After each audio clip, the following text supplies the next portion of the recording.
Alright folks, welcome back to the channel and to another Hickory Hacker course vlog. I'm real excited to bring you this week's episode. I'm in South Pittsburg, Tennessee at the beautiful and fun Sweetens Cove Golf Club.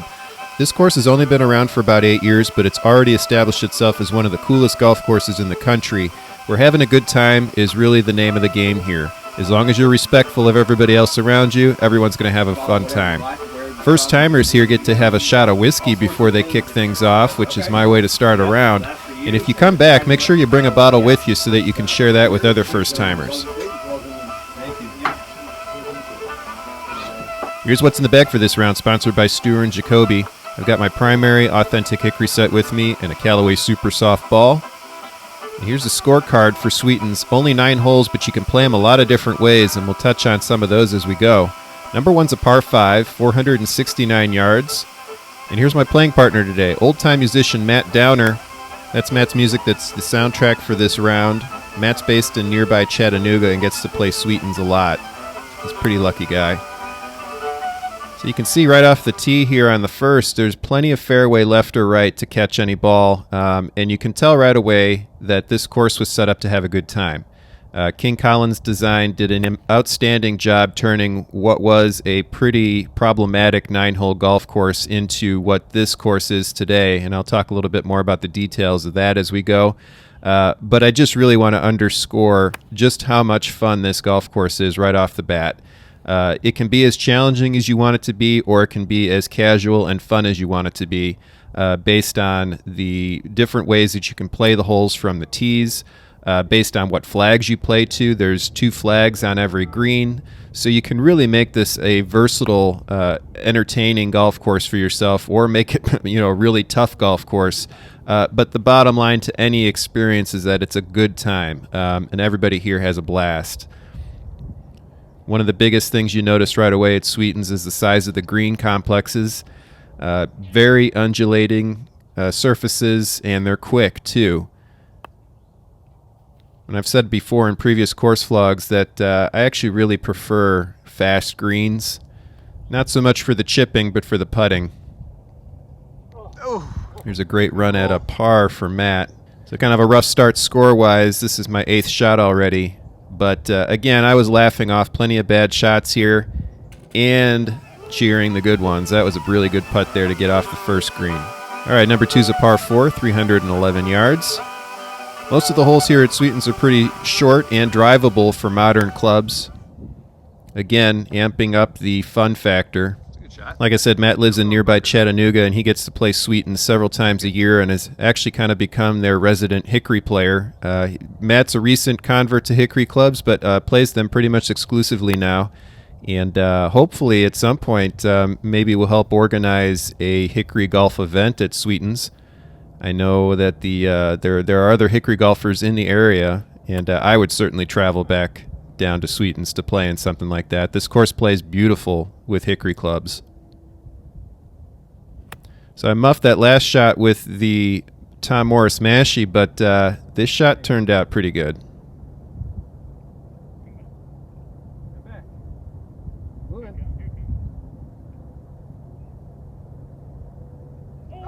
Yeah, so that's just kind of indicative of the experience playing at Sweetens. There's so many opportunities for those kinds of shots.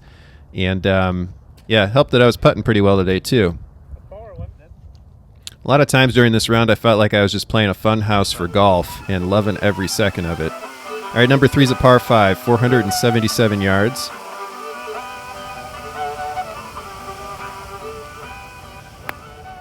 Tried to overswing. Well, I didn't try to overswing. I did overswing on that. Tried to give that a little too much with the MacGregor Master Brassie.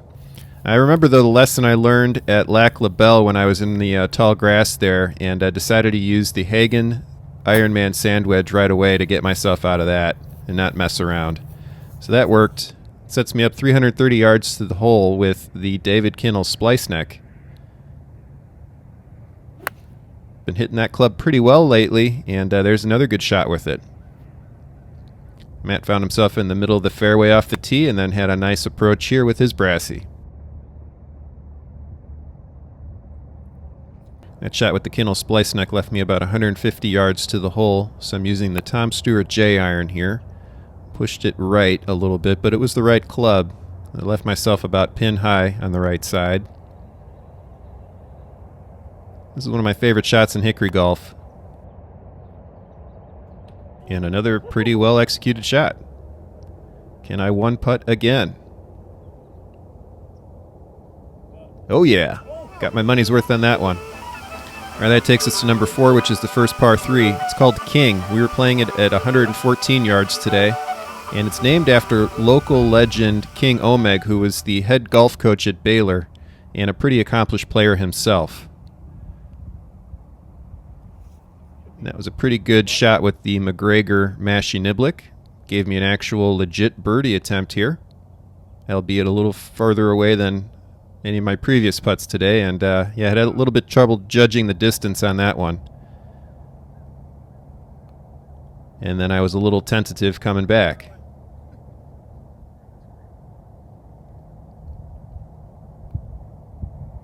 That was a good way to clean it up for bogey. All right, number 5 is another drivable par 4, 229 yards. We're playing it from the red tees here because we figured we'd try to give it a go, even with Hickory clubs. Matt had a good tee shot there on the right side. I'm using the Kinnell splice-neck after the flub tee shot with the MacGregor Master Brassie on the 3rd hole. And that was a pretty good shot. Left me in the center of the fairway here. So the defining characteristic of this hole is that bunker over my left shoulder, aptly named the Devil's Asshole. I didn't give it that name, but it's definitely earned that reputation for catching a lot of people's attempts at driving the hole and almost catching my chip up the false front there. This was a tricky green to get up to, especially where the pin was, and I was just really tentative on these chips because I didn't want to chip it over the green.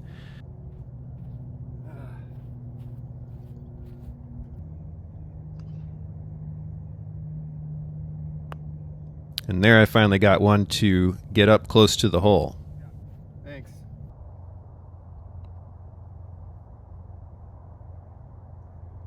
There's a good putt from Matt.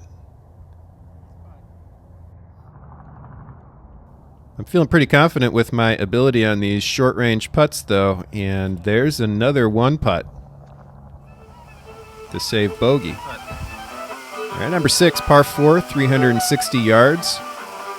Rob Collins, principal designer, used a lot of golden age characteristics in the design of this course. There's a little bit of Mackenzie, there's a little bit of McDonald, just a lot of throwback kind of design characteristics throughout the course. But this particular hole is based on the Cape template, which basically is a strategic design that benefits you if you can hit the ball from right to left off the tee and make your shot into the green shorter.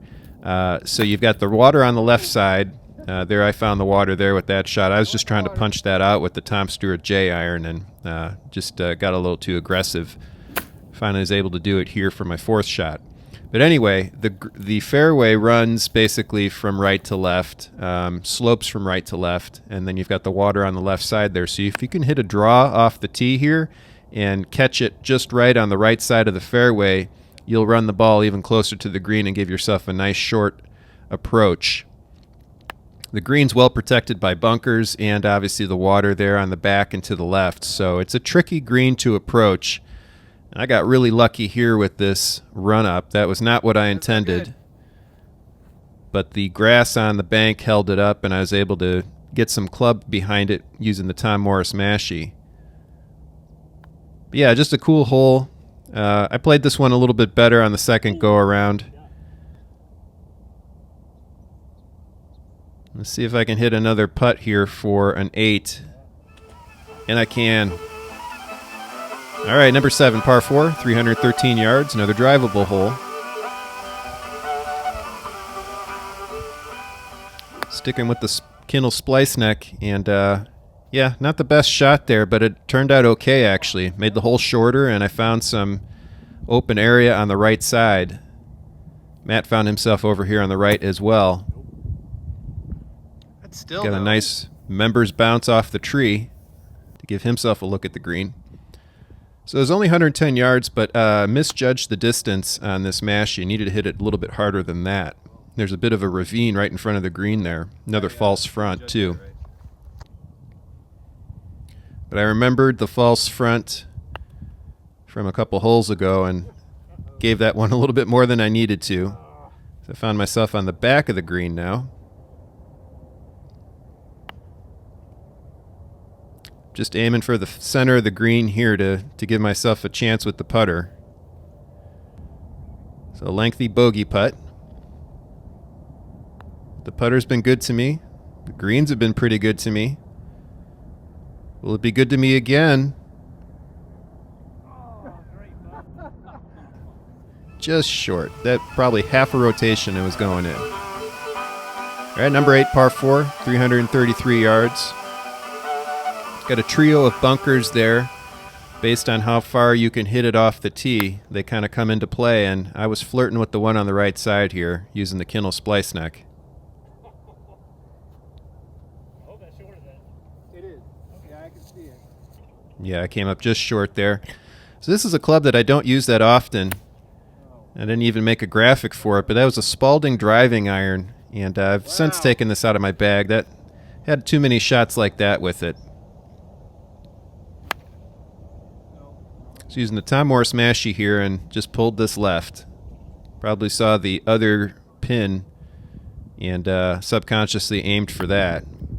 So as you can see, a lot of these shots that I'd hit over the green or just short of the green ended up testing my new single plane chipping technique, and actually was putting me in position to hit shots that I just haven't hit that much, if at all, with the single plane technique. So I didn't really know what to do with these shots, and actually the next day I was meeting with Parker Elrod, my single plane swing coach, and he showed me how to take these shots on. So I'm looking forward to coming back to Sweetens and trying this again, or trying those shots again, because I have a much better approach to those chips that I think is going to be more effective than this was. There's a rare miss from short with the putter. All right, so heading home, number 9, par 3, 132 yards from where we were playing it. This is another one of those holes where you could play it really long or play it really short. A lot of different angles you can take into the green. Just a really cool hole altogether. Pin was on the left side today. You can see here I got a nice kick. Oh, good shot.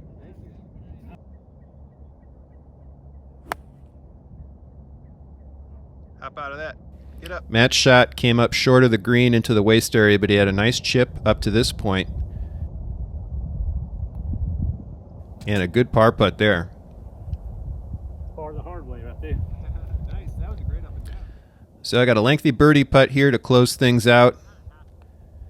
The longer range putts were a little tricky for me here at Sweetens this first go around. So I put that one off the green. Fortunately, I got that one up close. And can I hit one more putt to wrap up the best putting round of my season? Yes, I can. So that'll do it from Sweetens Cove. Hope you enjoyed watching this round as much as I enjoyed playing it. I ended up with a 53 on my first loop, which included a lot of 8s, but I also had a lot of fun, and no complaints from me. I can't wait to come back and play Sweetens again with Matt, and I hope you can find your way out here as well. Speaking of Matt, if you enjoyed the tune you heard on this course vlog, it's called Sequatchie Valley, an old-time tune that Matt recorded to wax cylinder, and you can find this and other music at oldtimetraveler.com. Coincidentally, Sequatchie Valley is the name of the golf course that existed here on site before Sweetens Cove was designed by King Collins. I mentioned earlier in the video that it was problematic. It had drainage issues and other condition issues, and King Collins came in here and turned a good site for a golf course into a destination for people to come to from all over the country and even the world. All right, folks, thanks again for watching. I'll be back next week with another video. In the meantime, here are a couple from my archive for you to check out. And if you like what you saw and you want to see more of it, please like and subscribe. It really helps me out a lot. Thanks again, folks. See you next time.